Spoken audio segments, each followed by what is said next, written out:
Picture this. A leopard is standing just a few feet from a sleeping man, close enough to smell his breath, close enough to hear the slow beat of his heart. This should be the easiest kill of its life. The man isn't moving. He isn't making a sound. He has no idea. A predator is only inches away. And then, something strange happens. The leopard just stands there, watching, waiting, and then it turns around and disappears into the dark. Not mercy, not fear of humans. Something much older is at work in that pause. Something written into a predator's brain, long before it ever crossed paths with a sleeping person. But before we explain why, we need to ask an uncomfortable question. Is this even true? Or is it just a story we tell ourselves so we can sleep at night? The real answer starts millions of years ago, and tonight, it leads straight back to you. Here's where the story gets uncomfortable. That pause isn't a rule. It never was. Predators do attack sleeping people. In parts of India, leopards have slipped into villages at night and carried off sleeping children. In the Sundarbans, tigers have climbed onto fishing boats after dark and dragged men into the water while they slept. Wolves, hyenas, even pythons, all have killed people in their sleep. So the real mystery was never, why do predators never attack sleeping humans? Because they do. Sometimes. The real mystery is this. Why, across millions of nights and millions of years, do they usually choose not to? Why does one night end quietly, while another ends in tragedy? What makes a predator turn away from an easy meal? Not mercy, not fear, something much colder. A calculation every predator runs before deciding if the body in front of it is really worth a risk. To understand that pause, think like the predator. Every hunt is a bet, but the odds aren't equal for both sides. If the prey loses, it dies. If the predator loses, it usually just goes hungry. Unless something goes wrong. A broken canine, a torn muscle, a claw to the eye. Out here, there's no vet, no antibiotics, no second chance. An injured lion rarely just recovers and moves on. It slowly starves, or it starts hunting whatever an injured body can actually catch. That's exactly what researchers believe happened with the infamous man-eating lions of Tsavo in 1898. Decades later, when scientists examined the animal skulls, they found severe dental disease and painful abscesses, the kind of injuries that made healthy, fast prey too dangerous to chase. And slowly, humans became the easier option. The lesson is simple. A predator that can't afford to get hurt, can't afford to make a bad decision. With a gazelle or a zebra, the risk is familiar. Predators have hunted them for thousands of generations. A human is different. Unpredictable size, unpredictable reaction, unpredictable outcome. And when survival depends on getting the math right, an unknown risk doesn't look like food, it looks like danger. That question didn't stay unanswered. Over millions of years, predators learned something about us. Humans are dangerous. Long before we had cities or weapons, simply standing upright made us look taller, more threatening. The same silhouette that still makes many predators think twice today.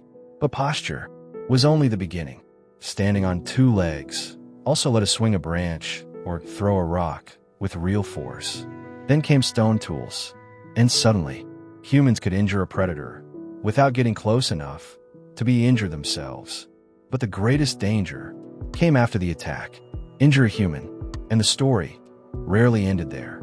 Other humans came back. They tracked. They remembered. Sometimes, they killed the predator responsible. Generation after generation, the predators that took that gamble didn't always live to take it again. Slowly, that lesson stopped being something they learned. It became something they were born with. Caution became instinct. So, if humans became something predators learned to fear, what changes the moment we fall asleep? Quite a lot. Actually, the instant you lie down, that tall, upright silhouette disappears. Your body drops low, quiet, folding into the grass and the shadows around it.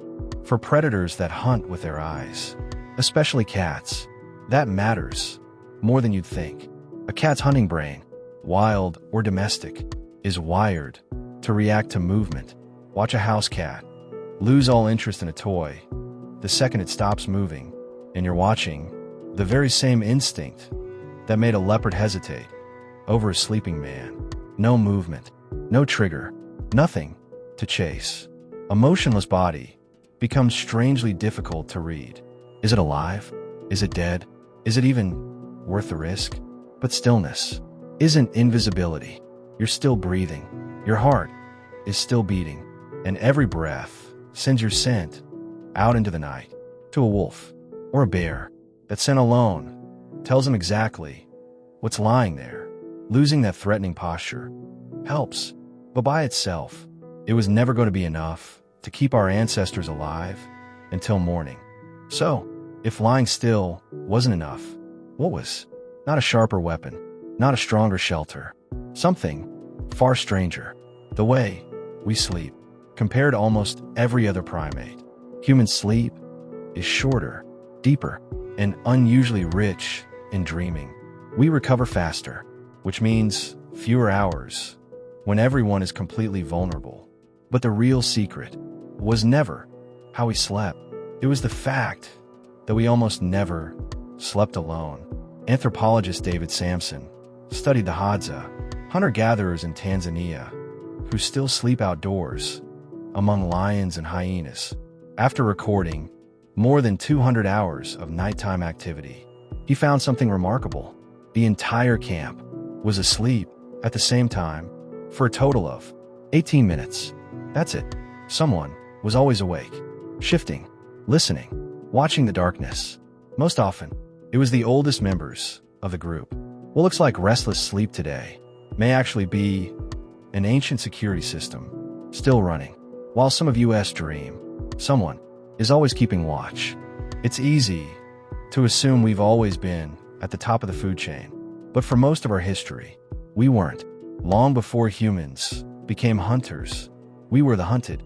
In a cave in South Africa, researchers discovered the skull of a young hominin. 2 puncture wounds in the back of its head. The spacing matched almost perfectly with the lower canines of a leopard. It's one of the strongest pieces of evidence behind the idea that our ancestors were hunted by big cats. Although not every scientist agrees on every detail, what makes it even more convincing is where the skull was found, wedged into the fork of a tree, exactly the place where leopards still hide their kills today.